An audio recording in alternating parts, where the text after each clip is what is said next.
everyone, welcome to Redmen TV. Liverpool, Paris St Germain over in Paris in the Champions League. It is the build-up show. I'm joined by Chris Pajak, by Ross Chanley and by Ben Kelly as well. Ben, no longer babyface Kelly.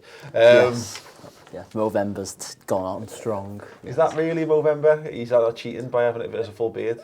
Well, I didn't want to it's just a pedo tash if it's not a beard. Well, that's, that's the point. But it's not Movember either. I know, but it's facial hair, isn't that the point of Movember?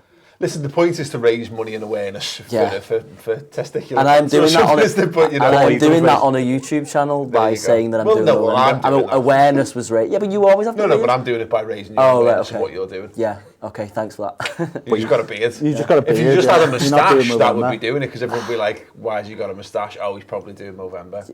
Yeah, but is it? Okay, I wasn't aware that was the thing, but I'm definitely not just keeping it as a moustache because it looks...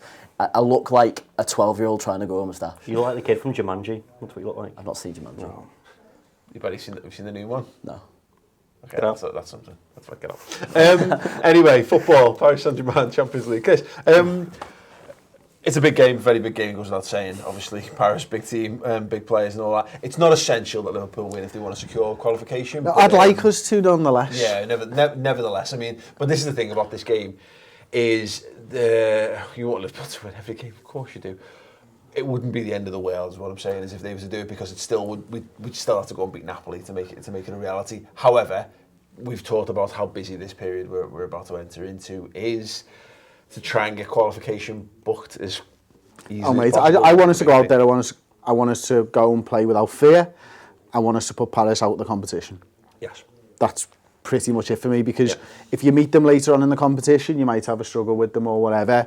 Get a big team out of the competition if you can, and save your legs in the 6th round of the Champions League. Shout FFP wankers on the bus out the window as you're driving home. Like. Don't. I think I genuinely think we've got the ability to beat them anyway. Yeah. You know, I think if we set up 4-3-3, exactly like we did last time out, we've proved that we can hurt them. They had the best players playing last time. Yeah. And why is everyone worrying about whether Mbappe and Neymar are starting? We played them, we beat them. Yeah. It's fine. Let's just go and do it again. Yeah, definitely. If only it was as simple as that, Ross. I mean, it is likely that Mbappe and Neymar will play. Tuchel said it was possible for this game. Obviously, not even on the bench at the weekend in the 1-0 win over Toulouse. They did something very similar prior to the Anfield game. They rested the big boys. I mean, they only had Draxler, Di Maria and Cavani up front. Shucks for them. But like, I mean, Chris is making light of it for comedic purposes. Like, but look, the fact of the matter is, there will be a much more dangerous outfit with Neymar and Mbappe in that side. Yeah, of course they will. But like Chris says, he can take confidence that they've knocked them on the floor and beat them once already. Just go and do the same thing again. I'd like to go and beat them as well, just for the importance of having the rest of the Napoli game and this run of games. We seem to say it all the time now, of having a period of games, which is so important to either catch up with City or put this to bed and not have something hanging over your head to worry about. This is what the Napoli game to be Olympiacos. Yeah. Again. Yeah, exactly. But this is what we're here for. You know, in terms of this competition, you go into the Champions League to face these big opponents, to go away. And we didn't get that in the group stage last time. You know, last year we didn't have the level of quite the calibre of Paris St Germain in that. So this is what it's all about for Liverpool, to get a chance to go and test themselves without it having to be a quarter-final or a semi-final or whatever. And it's different this time around as well, because I think Klopp's post-match conference, easy for you to say. He was saying they changed the style of play, and everyone's on about because Buvac isn't there, but he's saying being more reserved in attack and defensively solid. That to me is like a Rafa Benitez side, especially when you're doing a European away game, is more important. So even if we get a draw, I think we're through anyway, aren't we? Or PSG are out. Well, we'd be 2 points ahead of them, I think. Yeah, so you don't need a draw against Napoli, and that still takes the burden off, doesn't it, of not needing a home game, of needing to win. Yeah. Actually, we'd still be 1 point ahead of them because they're 1 point behind us now, and we both got a point with a draw. I'll take that back then. Brilliant. Excellent. Ben, hello. Let's not talk about numbers because they're easily got them wrong, aren't they? Yeah. Let's talk about the general excitement. Paris St Germain, like I'm kind of driving at there. Whether they're or not they're one of the true elite in Europe, they are financially certainly, and in terms of the quality of players there, this is the excitement of being a football fan. I want to see Liverpool tested, and I think Chris is right in terms of that, the excitement and the test and all those kind of things. Liverpool are a boss team as well. This should be an absolutely brilliant game of football. Yeah, definitely. And you know what's good, the sort of the difference between this season and last season is we're not necessarily the underdogs going into this game, and a lot of the big games last season we always had the weak squad depth and we were going in not completely expecting to win. This is a game where judging on the performances that we put in the season, where we are truly controlling games, and I was looking at the league table just a few hours ago, and we've only conceded 5 goals in the league. We're about to head into December. We're controlling the games from the back. We're going into this game with one of the best goalkeepers in the world, the best centre back in the world, one of the best left backs in the world, and we don't feel necessarily like we're going in as little Liverpool anymore against one of the European super powerhouses. We're going in to compete. We've already beaten them once. It was a great night that night at Anfield. They'll be hungry to avenge that, if you like. But some of the best players. I'm excited that Neymar and Mbappe are going to play. I love watching Kylian Mbappe play because I think he's my age and he's doing what he does, and I absolutely love that. I can watch somebody and he's just doing what he's doing. I'm really excited to watch him play us. Yeah, absolutely. Let's hope you don't have the disappointment that we had of watching players of our age. Like, I mean, we are trying to get an interview with him, but like Jermaine Pennant as an example, didn't quite scale the height. We're saying all this because our away form in the Champions League so far has been diabolical. So as much as we're looking at it and we're saying, yeah, big game, great to get up for it, it's not going to be quite as simple as that. I think we probably thought the same in Napoli. We probably thought go there, put a dominant performance. That Napoli performance was one of the worst Liverpool performances I've seen under Jurgen Klopp. We were there in Red Star. I don't really want to dredge that up any more than it needs to be. But I don't think this is quite as simple as all that. It might help it being the glamour tie. I think it will. I think sometimes whether Klopp will have wanted them or will have talked about, not taking Red Star for granted, I think the team probably did a little bit, and you don't get to do that when you're playing the calibre of players that we're coming up against midweek. With the money that they've spent, the stadium that we're in, everybody's going to be buzzing to get up for this game. And if they can't be, then we don't deserve to be in the competition, quite frankly, because we're going to have big games if we go through, and we're going to have to get up for these games, and it's how you treat those and how you go into those games that separate you. And Liverpool can get up for these games. Liverpool can win these games of football. I think we've proved that last season. It's funny actually. Ben mentioned we've only conceded 5 in the Premier League. We've conceded 5 and 4 in the Champions League. So it's not been a happy hunting ground for us defensively this season, has it? But there's an opportunity to turn that round. There's an opportunity to go and give Paris St Germain a duck egg and don't let them score a goal. A duck egg, a 0. Don't let them score. Right. Never heard that one before? No. Where's that from? Have a guess. Is it from the American football? It's an American term. Okay. Yeah. Have you never heard that one? Give them a duck egg. I thought it was a cricket thing. It's out for a duck. Yeah. A duck in cricket, yeah. It's not a sport that I follow, like. Yeah. Just keep a clean sheet. Okay, I'll keep it simple for you. Keep a clean sheet. There's an opportunity to keep a clean sheet. No, it's not. That's not keeping it simple. That's saying a duck egg is oversimplified. No, fair play. I think this game probably.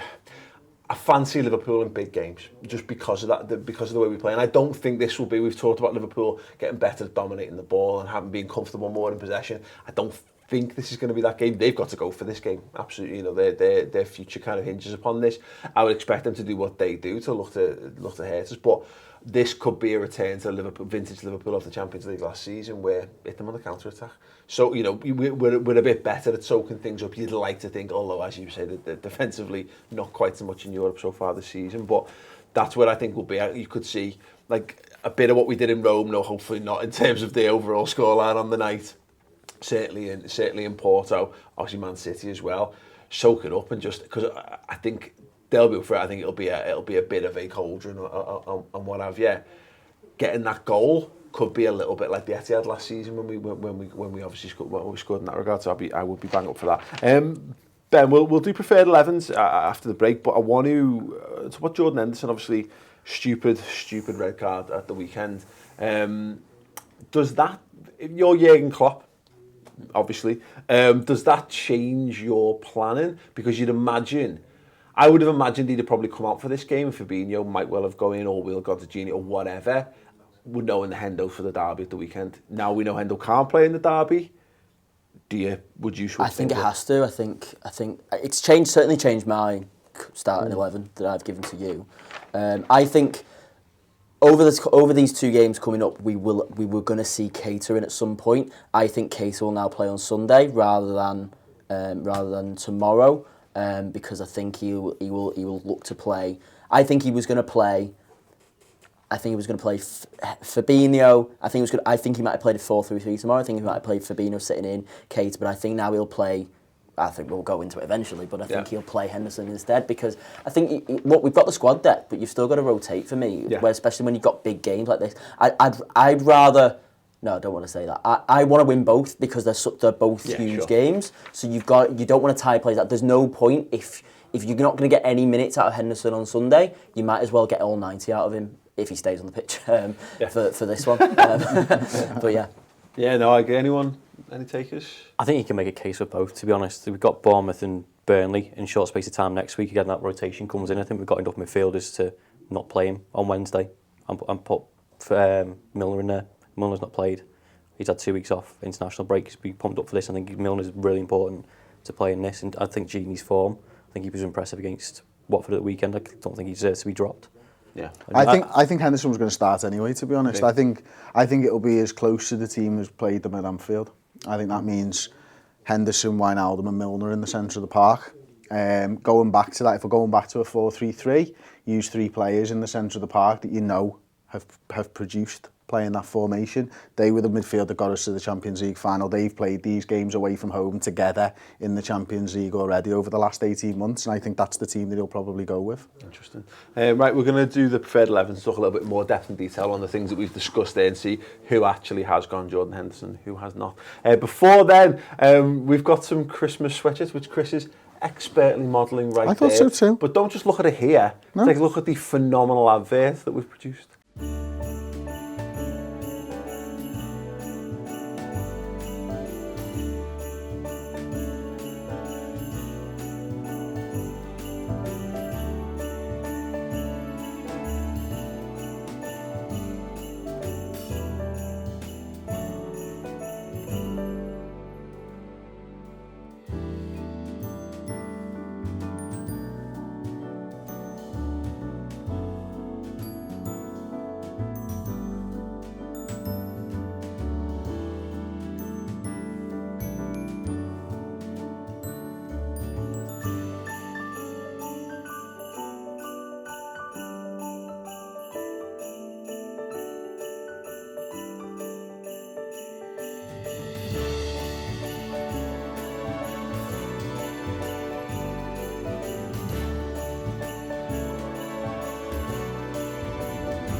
In your face, John Lewis, in your face, that really emotional, hard-hitting one that was on Lad Bible that everyone loves because it's brilliant.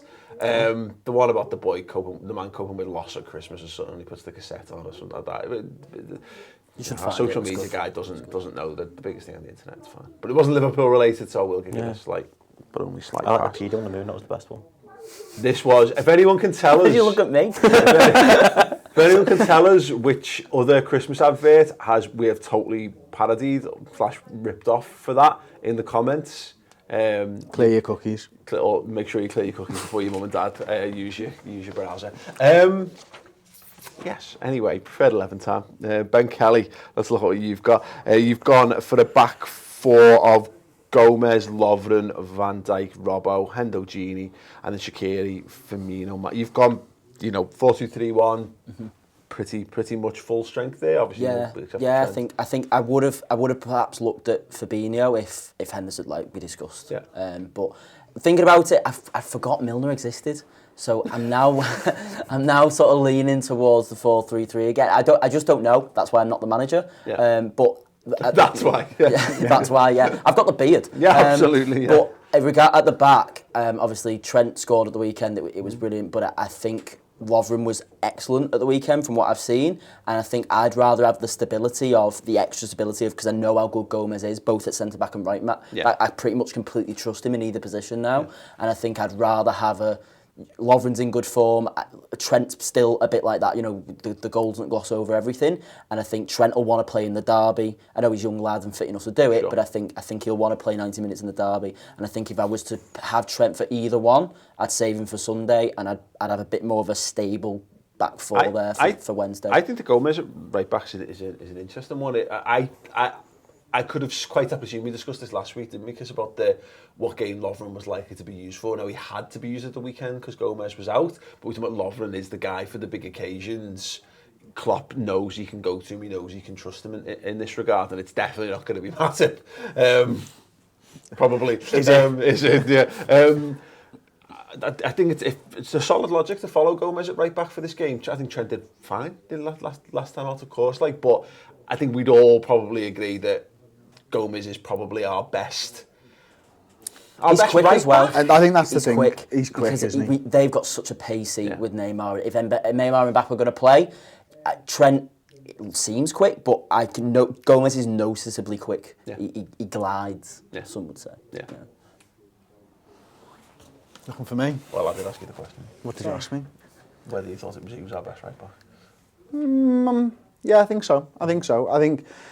But that's not the side that I've picked. I've gone with Trent at right back because I want to keep that confidence level going for him, and because we've switched to that 4-3-3, I've talked about it for a couple of weeks now, how I think Trent is so much better on the ball when he's got Mo Salah running into space in front of him, and if we are counter-attacking, I actually feel like Trent's passing could be one of the catalysts for us to attack.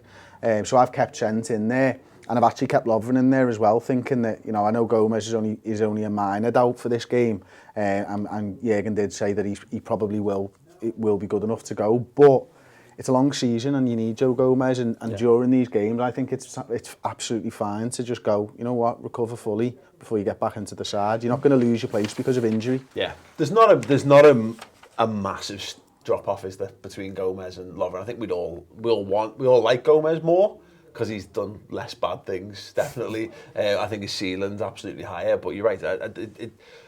It's much no one didn't really notice the difference. Lovren playing at the back, albeit let's caveat it with Watford, of course. But he was absolutely fine, wasn't he? I'm interested to see what you've got done in the midfield then, because you put Keita in for this one. Yeah, I just feel it's time. I think at some point he's going to get unleashed on somebody, and why not a big game? Go back to that 4-3-3, have him that sort of box-to-box role, have Milner, have Henderson in the centre of midfield. For me, I want to see Keita unleashed, and therefore that's why I'm putting him in there. But I think he can be a real difference maker for us. But it's about when he's going to start, isn't it? I mean, I think it's unlikely the side that I've picked. Yeah. Don't get me wrong. I don't think that Jürgen Klopp will put Keita in the midfield, but if it's a choice between a Hendo, Milner, Wijnaldum midfield and a Hendo, Milner, Keita, then I'm going Keita all day. Yeah, it's one of them, isn't it? We keep coming back to this. We just don't. When does Keita play? We keep having this conversation with these players. Like, when does he get his game because he's fit? If you don't play him, then you're going to throw him into the Merseyside derby, having not played a game for a month or whatever it is. That's a big ask to drop into that, and then you start to think, oh God, is that the kind of game where it comes in a bit cold, and then he's the guy who's the liability, etc., etc., etc. Keita should be good enough. He's right. It's about time that he started to prove himself. And although he was pooing against Napoli before he got injured, he did have that one moment where he burst forward, and that's what we need more than anything. And I think Europe's probably not a bad place for him to start doing that. Is to do that. I don't think he's going to be as good as Oxlade-Chamberlain at the final, the right at the top end of the pitch. But he certainly has that ability. He's got the close control. He's got the pace. He's got the drive to add something. And he'll have more space. Yeah. That's something that PSG won't do to us. I think they will look to dominate the ball. Liverpool will probably have less possession than Paris St Germain, and it's about having quick players who can break and pick a pass out. And for me, Keita's better than Milner and Henderson at that, and he's better than Wijnaldum, and he's better than Fabinho at that. Yeah. And if that's what you're reliant on to go and get a result, then put your best pieces in place. Ross, you were very similar. Gini anchoring though, Milner, Keita in midfield. Yeah, same sort of reasons as Chris. I think if you put three midfielders, either Milner, Gini, Henderson or Fabinho, they're all sort of similar. We've always banged on about weeks about the lack of creativity between the final third, between midfield and attack. I think if you put Shaqiri out there, which was tempted to do, is a bit dangerous. Away from home, it's a bit too attacking for PSG. Because it's not make or break, that's the thing. Yeah. I just, I don't mind that notion at all. And again, these are preferred 11s. We can want Liverpool to put 7 up front if we want. It's absolutely fine to do that. But yeah, it is finally poised. There's no need for us to go mad. No, the onus is on them to win the game. I think you get both. Like Chris was saying with Keita, you can make them burst and runs forward, but then defensively, he's going to press and just niggle at people and win the ball back. as well as create for the front three. Yeah. That's what I slightly different for me. I opted to keep. I mean, most of us have gone, with the exception of Ben, have got Firmino, centre forward, Salamane, either side. It's tough because the Henderson thing colours this a bit, and it also is a little bit about the Neymar Mbappe thing. I went Fabinho in this one.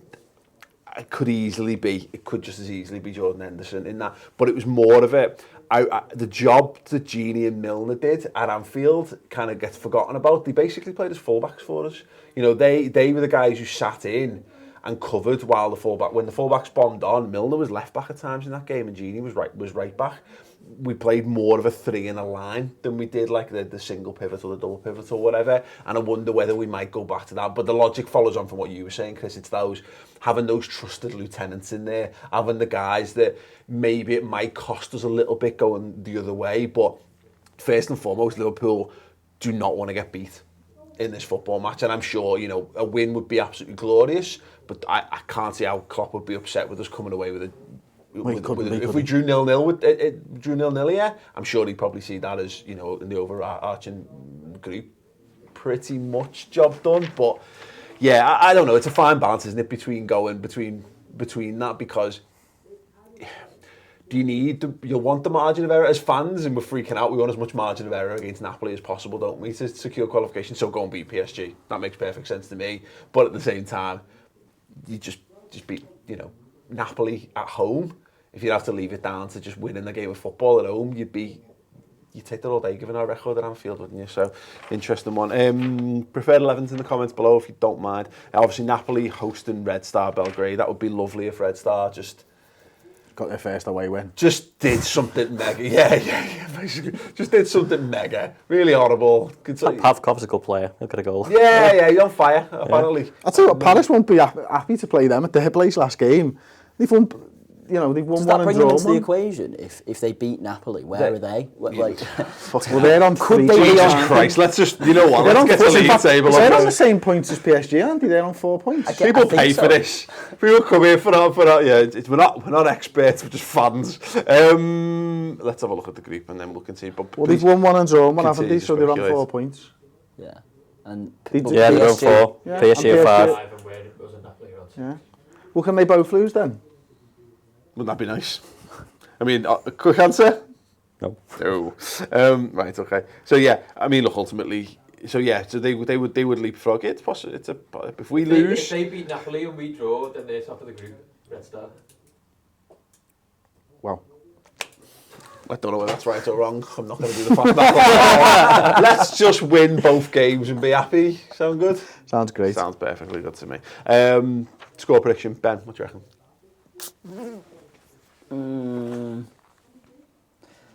it's hard. 2-2. Ross, 2-1 to us. Chris, 1-0.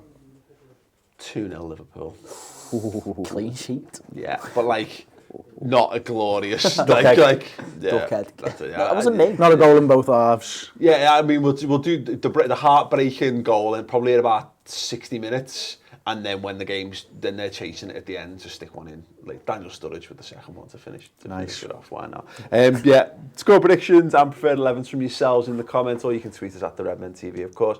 Do pick up your Redmen TV Christmas sweatshirt. The Redmen TV shop.bigcartel.com. There'll be a link in the video info underneath as well. And of course, if you want more amazing content, reviewing this match and obviously things talking about every aspect of Liverpool, looking into the stats and tactics, all the news, Liverpool women's game, and a whole lot more as well. Get to the redmentv.com and sign up. Start your free month in the build up to Christmas. There's some genuinely brilliant stuff on the horizon. So yeah, be prepared. Guys, thank you.